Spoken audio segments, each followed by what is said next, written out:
Ang mga kailangan sa pagluluto ng paksiw ng of course may tilapia. Ito tilapia.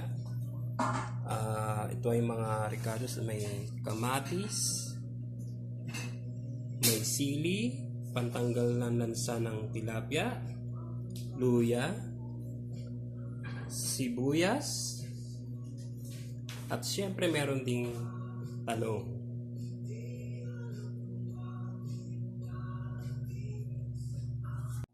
Ayan, nilalagay na ni nanay ang mga tilapia sa kawali. Sinasegregate na niya, inaayos niya. Ano sunod na gagawin dyan, Nay? Ibabaw ko yung handa sa ano kayo.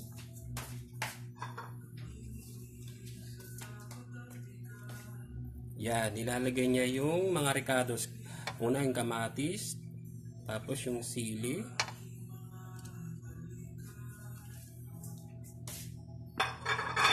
sariwang-sariwa yung tilapia niyan.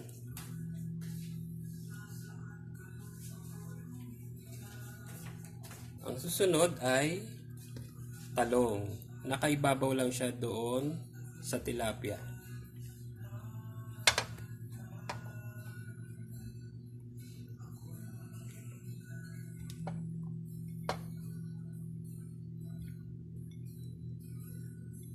Yan, nilalagay niya isa-isa. Para pagkaluto na to, ma-absorb lahat ng mga ricados. Yung kamatis, sibuyas, yung luya, saka yung talong.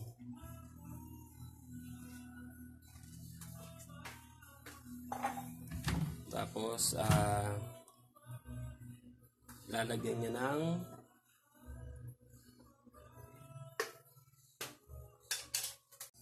yan, ihahalo na ng nanay ko ang pinagsama-samang bechin saka asin, Suka.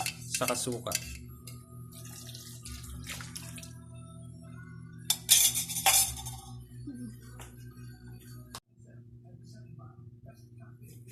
Ayan, tatakpan na para pakuluan hanggang sa maluto siya.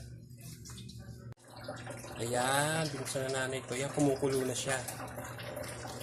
Ayan.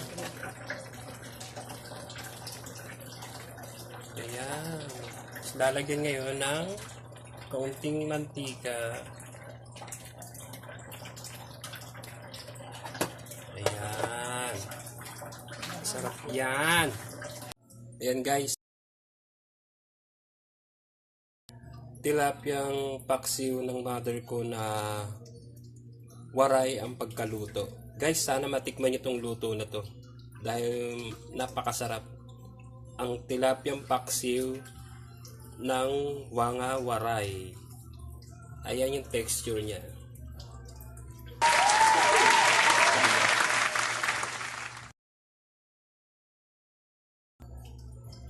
Just enjoy. Thank you guys. Bye-bye.